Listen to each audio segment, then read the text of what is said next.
A lot of defense, nothing coming easy in the Big Easy on Sunday night. We get to it, and big play here. 4th and 1 for the Cowboys near the end of the first half. Zeke appears to get the first down, but the ball comes out. Von Bell with the strip, and that turned out to be a huge play because the Saints turned that into 3 points. You love the call. You love the call that they made to make it, but you got to hold on to the ball. It's not acceptable. This team relies on me in moments like that, 4th and 1. I just can't. I can't let the team down like that. Okay, we go to the third quarter now. Dak didn't have a lot of success, but he does find Blake Jarwin up the seam. This is a huge pass, play, action, fake, and Dak was still perfect in the third quarter at this point. Zeke, 35 yards on 18 carries, does get a tough yard here and gets the lone touchdown of the game. So the Cowboys take a 10-9 lead.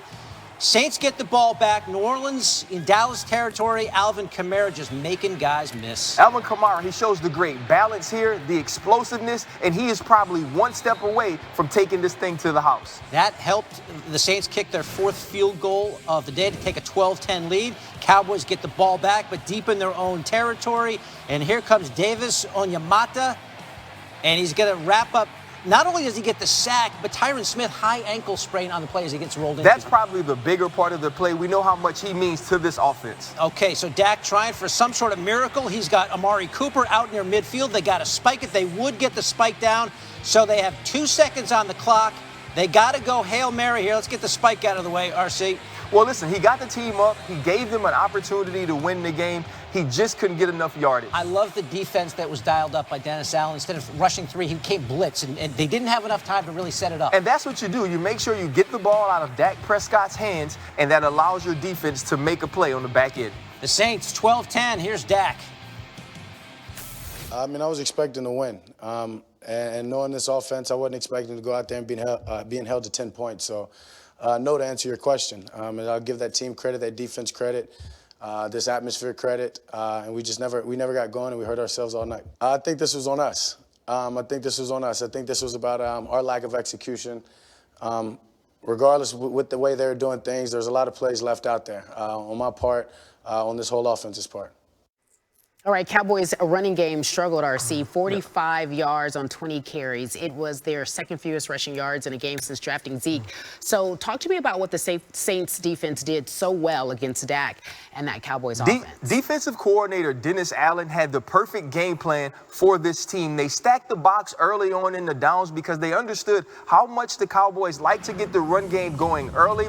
And then they showed a double A-gap blitz where they could back out of it on third downs and make things extremely hard. Here you're going to see they show the blitz, they drop out, they protect the first down yardage, and were able to get pressure on Dak Prescott with 3 people. He rolls outside the pocket and misses. This is a changeup. Now they're going to go high-low with A.J. Klein, who should be on Jason Witten. Jason Witten undercuts him, and this wasn't about the defense, but more so about the hustle, the pursuit, understanding that you have to be ball aware. It's a punch out. You get the ball back for Teddy Bridgewater and this offense, understanding you have a backup. Here, to me, is the play of the game. Right now, the Cowboys are saying, we are a team that wants to win the Super Bowl. We won't punt like we did last year against the Texans. They actually get the yardage, but Von Bell, being ball aware again, pulls the ball out, and that turns into 3 points and the deciding points for this game. This Dennis Allen defense understands who is quarterbacking this team and the way that they need to play, and they are doing a great job of holding things down until Drew Brees comes back. Cliche, defense wins championships. This was the first win without scoring a touchdown for the Saints since Week 8 of 1998. David, I'll send it back to you.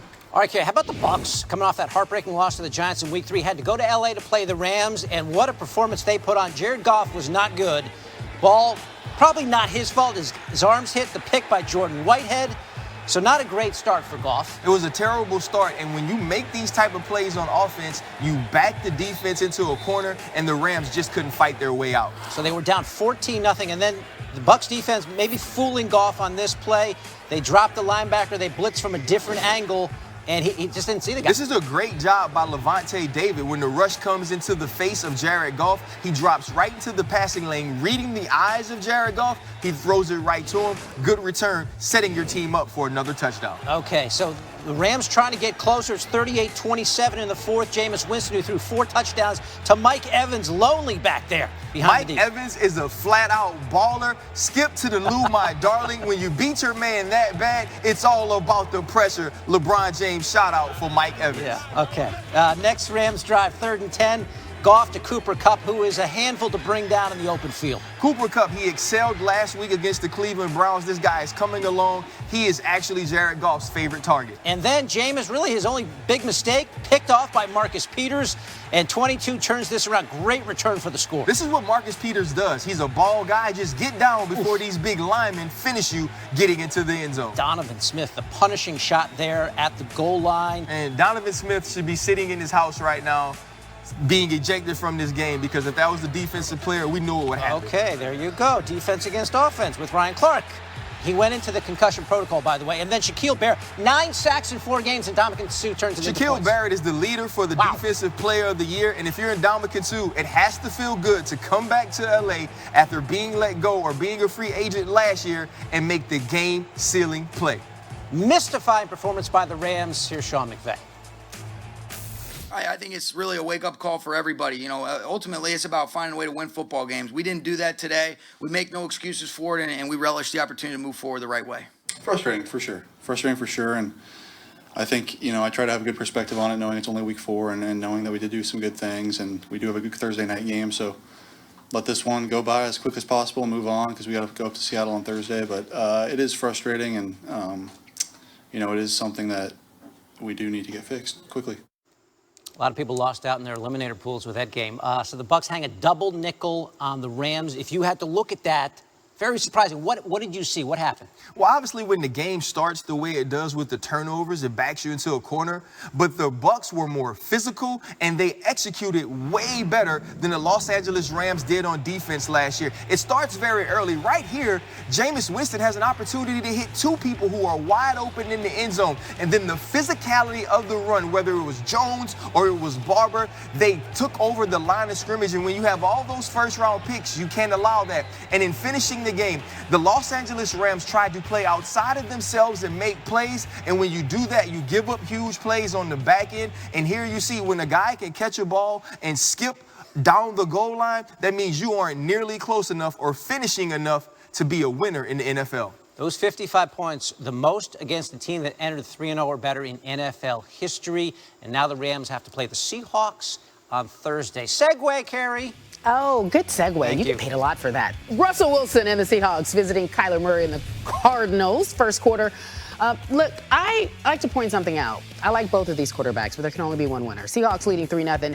RC, are you there? That's the best athlete on the field right here, Carrie. Jadeveon Clowney. Doing what Clowney does. Obviously a pick 6. You're still there to talk to me, RC, about it. Another look. Why is he the best athlete on the field? Listen, he's a guy who, with that size, that type of speed, that type of athleticism and agility, can make plays no other defensive end can. All right, later in the fourth, same score. Prosise runs it down in for a 9-yard touchdown. That would seal the deal. Seahawks win 27-10. That wasn't much of a challenge for them, was it, RC? No, listen, they went into Arizona expecting to win, knowing they needed a better game than you saw last week against the Saints, and they got it leading into Thursday night against the Los Angeles Rams. All right, so there are currently 7 teams in the NFC with a 3-1 record or better, and who would have guessed the 49ers are the remaining undefeated team in the NFC. There's a reason for that. We bring RC back in. So 7 NFC teams with 1 loss. Only undefeated team left in the NFC is the 3-0 49ers, and that's because they had a bye, in my opinion. Ryan, is it too early to ask who's the best team right now in the NFC? No, it's not too early to ask, and it won't be the team that's undefeated.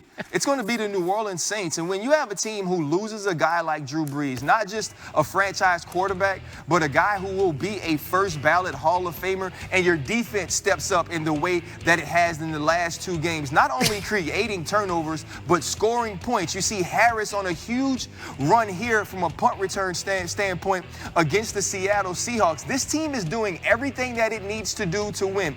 Protecting Teddy Bridgewater by getting the ball in the hands of Alvin Kamara and also getting the balls in the hand of Mike Thomas. Sean Payton is doing exactly what he needs to do with this team, making sure Teddy Bridgewater stays inside of himself and making sure the rest of the team makes the plays that they need to make. Look, they're just waiting, hanging on for that Drew Brees guy. Have you heard of him? They're waiting for him to come back. So Saints host the Bucks this Sunday. And RC, thank you for staying with us here. Almost wasn't. I was about to get. I was actually like off the set. I ran back. I'm sweating a little bit, but we good. Yeah. Well, you got.